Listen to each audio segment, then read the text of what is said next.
Welcome, everyone, into the Talkin Tide podcast. I'm Chase Goodbread, sports columnist with the Tuscaloosa News. I'm joined, as always, by Travis Reier, the senior analyst at BamaOnline.com. You can get the Talkin Tide podcast wherever you get your podcasts, including Apple Podcasts.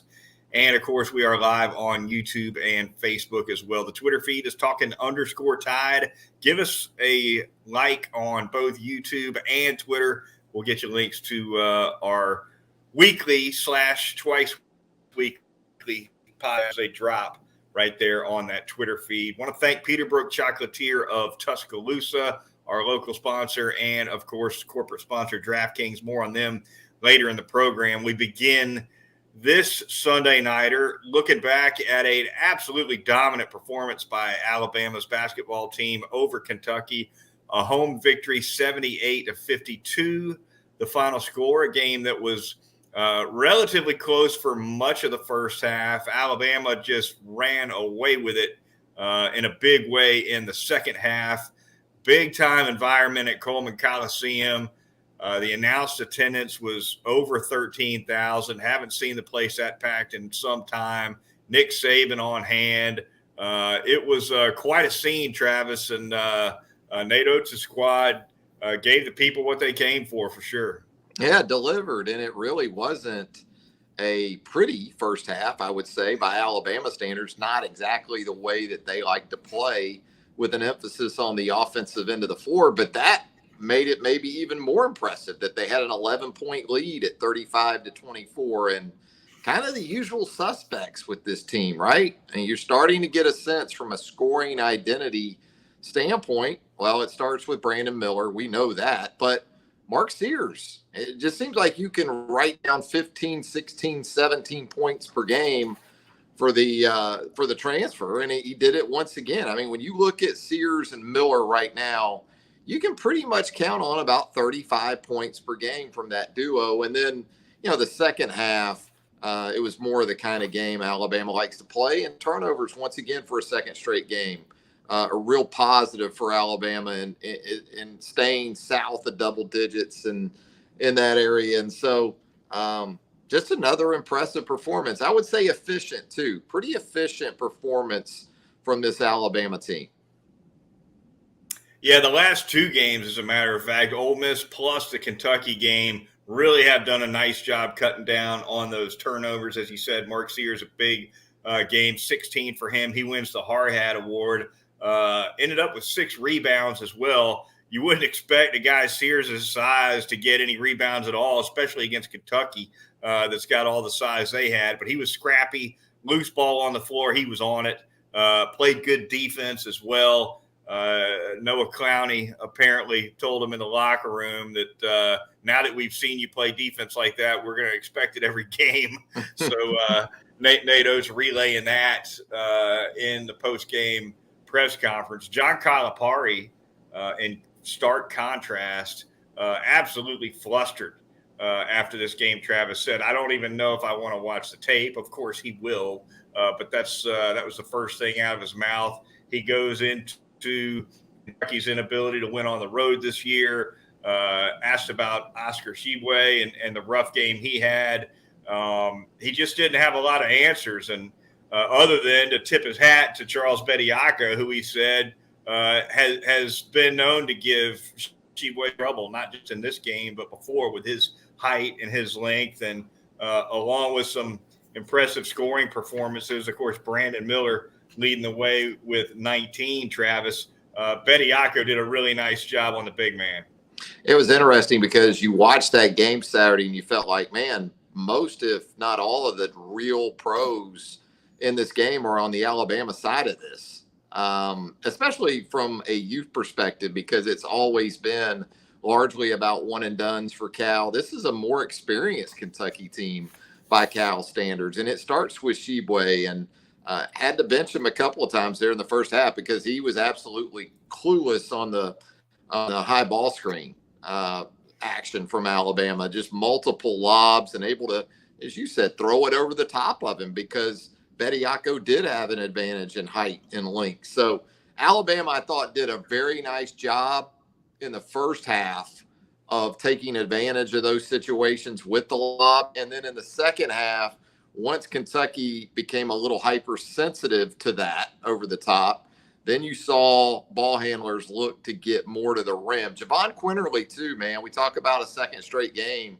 JQ, very impressive off the bench, very efficient, no turnovers for Quinterly once again in this game. And they're going to get that kind of production, that kind of play from that guy to go along with Sears and Bradley and what they have and on the perimeter and really just across the board. Seems only going to get better, Chase. Yeah, it's kind of a three-headed monster at the point, right? With Sears and Bradley and Quinterly, and they all bring a little something different to the table. A different flavor for each one of them in terms of what they give Alabama. Quinterly, obviously, a phenomenal ball handler, although turnovers have been an issue for him this season. But he had none in this game, Travis, and looks like he played 18 minutes. And, quietly, Javon Quinterly, Travis, was the reason Alabama was able to open that 11-point lead at the half, because with a few minutes to go in the first half, it's a pretty tight game.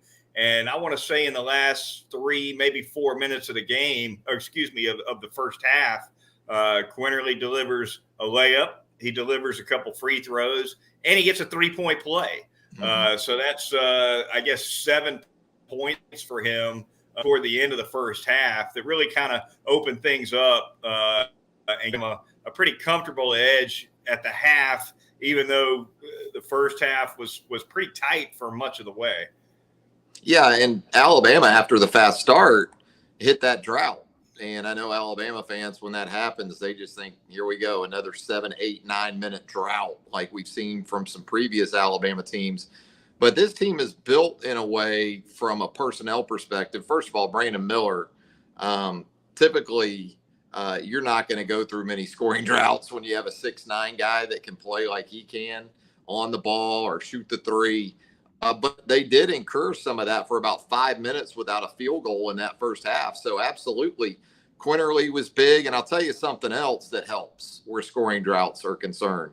When you're not scoring the basketball from the field and you can get to the free throw line like this team can. I mean, statistically, when you look at this game, 26 trips to the line for Alabama, didn't even really shoot it particularly well, 18 of 26. But just 5 free throw attempts for Kentucky on the other side. That's just the kind of statistical disparity or difference that you don't often see with Kentucky teams historically. Yeah, there have been more than a few Alabama-Kentucky basketball games where Alabama fans get up in arms about how many trips Kentucky gets to the free throw line. They ended up just 5 out of 8 at the free throw line. Surprisingly, they did out-rebound Alabama by just a little bit, 45-41 was that total. One of the only times, if not the only time, that Alabama's been out-rebounded this season. But you're right, the free throws definitely critical. Alabama knocked them. They went to the line. 18 out of 26 was their percentage. I guess that's not exactly lighting it up from the free throw line, but they got there. Right. Is the point. And it's still a 13-point edge. Yeah, 13-point edge plus 13 from the free throw line for Alabama, even at sub 70% from the line. And it's 2 games in a row now that they've been out rebounded. But when you look at, say, 3-point numbers for Ole Miss and Kentucky, I think you're talking about like 7 of 44 the last 2 games. Those 2 teams shot from 3. So, teams that shoot it that poorly from the outside probably should have a few more offensive rebounds and opportunities, certainly, to rebound. Finally, Brandon Miller, team high 19 points, had a team high 7 rebounds. Travis, I've not seen. And look, I wasn't around when Colin Sexton came through because I was working for the NFL at the time. So, my perspective on this is a little spotty. But I don't ever remember seeing 30-plus NBA scouts at an Alabama basketball game. And they were there to see Brandon Miller. And that's not to say, like you said, Kentucky's got a couple pros wearing blue in this game as well. But Brandon Miller's the guy. He's supposed to be the lock as a lottery pick in the summer. And I think 20 or 21 different NBA clubs represented. So several of them obviously had a couple of people there to watch this one. And he was impressive. 19 points, 7 rebounds, showed him the 3-point range, gave him a couple of 3-pointers. He was 2 out of 6 from 3-point range, but just smooth around the rim, Travis, and scoring around Kentucky's bigs in the paint as well. And a guy who averages around 20 a game, Chase, and doesn't get up 14 shots per game from the field. So NBA people love that too. That's efficiency, especially for a young player. And you're right. They were there to see some Kentucky guys. I think Cason Wallace, the freshman for Kentucky, is a guy that, is on that radar. And he's 1 of 13 from the field in the loss for the Wildcats. Just 2 points for Wallace, 0 of 6 from 3.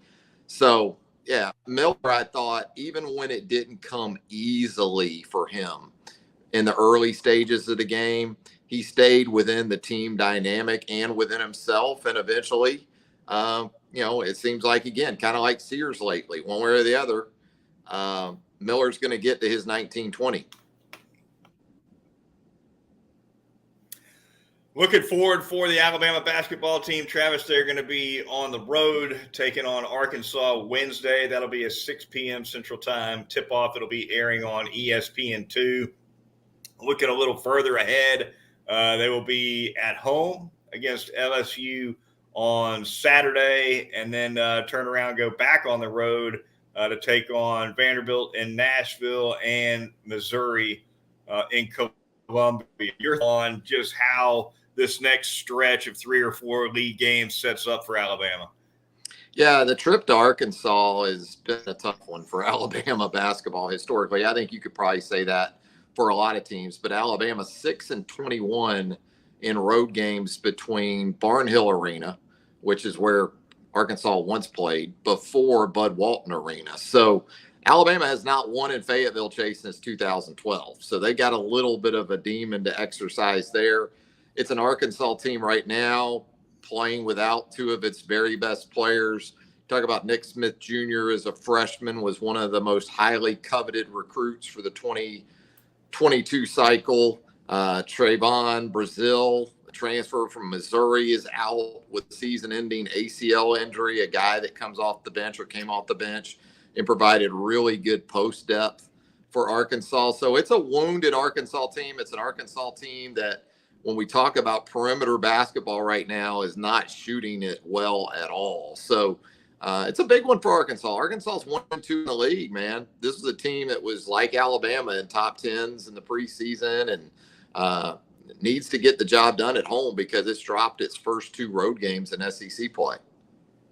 All right, recapping things so far, Alabama now 13-2 overall on the season, 3-0 in SEC play. They're on a 4-game win streak, 8-0 at home, 3-0 on the road, 2-2 on neutral floors is the Crimson Tide. So there you have that. And with that, we're going to thank a couple of sponsors here on Talkin Tide. We're going to start by telling you about our corporate sponsor. That would be DraftKings, the NFL playoff picture locked in, and the go-to place for wild card round action is definitely the DraftKings Sportsbook, an official sports betting partner of the NFL. To kick off the road to the new customers can bet just $5 and get $200 in free bets instantly. Just place any NFL bet of your choice, and if it loses, you'll get free bet back up to $10. Action so good, why bet the playoffs anywhere else? So once again, download that DraftKings Sportsbook app. Be sure to use the promo code TPPN. New customers can bet $5 on the NFL, get $200 in free bets instantly, only at the DraftKings Sportsbook with promo code TPPN. I'm going to tell you about Peterbrook Chocolatier out there, 1530 McFarland Boulevard, north in the Indian Hill section of Tuscaloosa. Coming off a pretty big weekend there at Peterbrook Chocolatier, Chase, because no one travels in college basketball like the University of Kentucky. Big Blue Nation. I need to send a thanks out to Big Blue Nation because they had fans in the store over the weekend making that trip down to Tuscaloosa. That was obviously the sweetest part about the trip, I think, for the Kentucky fans. But Peterbrook Chocolatier, you've got Valentine's Day coming up. Never too early to get in there. Go ahead and get your strawberry orders in there in advance. That way, when you come to pick them up on Valentine's Day or maybe the 13th, whatever it may be, they're going to be ready for you. You walk right in, you grab your strawberries, you're out the door at Peterbrook Chocolatier. And they've made the transition from Christmas to the New Year, so the store looks great. The chocolate lady's been in there absolutely getting the job done. Katie, the chief chocolatier there at Peterbrook Chocolatier, doing a great job as well. Peterbrook Chocolatier, 1530 McFarland Boulevard North in the Indian Hill section of Tuscaloosa. Yeah, that official Peterbrook blue shade looks an awful lot like the official UK blue. I wonder if there's like a subconscious magnet for them. I think it brought them in. They see that, you know, like mosquitoes to a Zappa. Yeah, I think so, maybe. Yeah. Peterbrook Chocolatier, cannot beat it. All right, moving on with the Talkin Tide podcast. A few minutes to go. We're going to quickly touch on the CFP title game. Of course, Georgia taking on TCU on Monday night. Also, Travis, want to talk a little bit about what's going on with Alabama's football roster of late. When we last podcasted, we were on the brink of that press conference where Will Anderson, Bryce Young, and Jahmyr Gibbs announced their turning pro. Subsequently, Brian Branch and Eli Ricks say they're off to the NFL as well. And then finally, Will Reichard, who had made a commitment to the Senior Bowl, decides, I think I'm going to stick around for one more year, come back to Alabama. What did you make of all the plus minus there? I thought the minuses were pretty much expected, right? Even Eli Ricks, you just had a sense that this was going to be a little bit of a layover for him in anticipation of moving on to the National Football League. Now, did he have the kind of season that I would consider supportive of that decision that he ultimately made? No, but sometimes I think a lot of guys, you've seen this, you know this, a lot of guys have their mind made up regardless that this is it. They're moving on. So you wish Eli the best of luck. I think in certain systems he can be effective. We talked about that on the podcast. I thought getting Will Reichard back was huge, especially in a year where you're going to be transitioning at the quarterback position. They've leaned on him even with Bryce Young. He's been big with Bryce Young. Yeah. And think about how big he might be with Jalen Milroe or Ty Simpson or both at the quarterback position in 2023. So I thought that was excellent news for Alabama to get Will Reichard back for another year. And I think Connor Talty, the kicker Alabama signed a week or two ago for the 2023 class, he's got a lot of potential. I think he's going to be a good one. But you just feel better about maybe the next guy having a year to kind of learn and get into that spot instead of just being thrown into it when you're looking at teams like Texas early in the season, games like that, where, you know, this Alabama team in 2023 going into those sort of games in September, the expectation isn't going to be for Alabama just to roll. And even in 2022, it took two big kicks by Will Reichard for Alabama to get out of September undefeated. Yeah, it's going to help Talty to be around Will Reichard for a year. I don't think there's any question about it. And him coming back, I tell you what, with the career he's had at Alabama, if he knocks home a couple more game winners and big ones next year, he'll go down as one of the most beloved kickers, at least to the fan base, I think, of just about any kicker you want to name. Obviously, there have been a few, Michael Proctor, Philip Doyle, and Tiffin. You know that list better. You know that list better than I do, but Will Reichard, he won't have to buy many beers in Tuscaloosa when he's all done. No, he has to buy his own beers in Austin, Texas, but in Tuscaloosa, you know, he could be drinking free for a pretty long time. Georgia TCU in the CFP title game on Monday night, Travis. I believe that's a 6:30 Central Time kickoff. They're playing that thing. It's going to be 4:30 local, Los Angeles, SoFi Stadium. I guess nobody out there cares anyway. I mean, they could play it at 7 a.m. in LA and it'd be like, yeah, really cool. Yeah, well, nobody out there works till 5 o'clock anyway. Anyway, your thoughts on that? How that one's going to play out. Me personally, I like Georgia to win. I kind of at one point I thought, Georgia's gonna tear them apart if that's the matchup. Then I watched TCU beat Michigan and was highly impressed. I do think Georgia's going to have some success running the ball on that 3-3-5.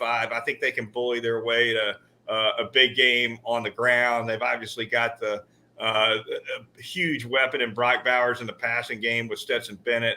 But TCU's got a lot of athletes, Travis, and it's a team that plays well together. And after watching them take care of business against the Wolverines, I'm not going to be shocked if this one's tight at all.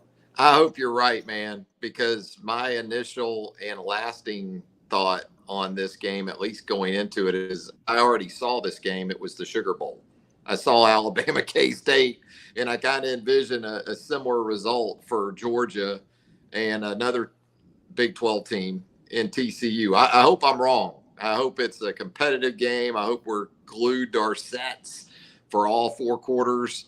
I'm with you in terms of the competitive nature and how TCU gets after it. That will be interesting to see if that's enough and for how long it's enough in the game Monday night. I love Max Duggan. I love Quentin Johnston. They've got some legit players. It's not that they don't. And look, we've seen Georgia tested, not just against Ohio State, but go back to the Missouri game earlier in the season where they were very fortunate to get out of Como with a win. So this hasn't been, in my opinion, a Georgia team for all time when we talk about the annals of college football history, but still very talented, built in a way like Alabama against that 3-3-5 for Kansas State, eventually got around to being successful on the ground in the run game. I think that's going to be a similar situation for Georgia on Monday night.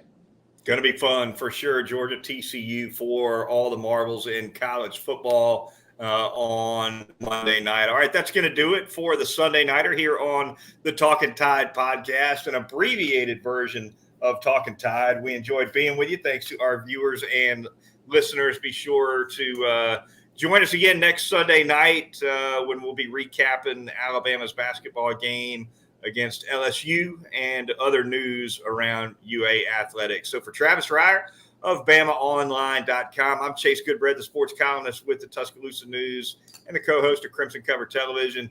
We will talk to you next Sunday night right here on Talkin Tide.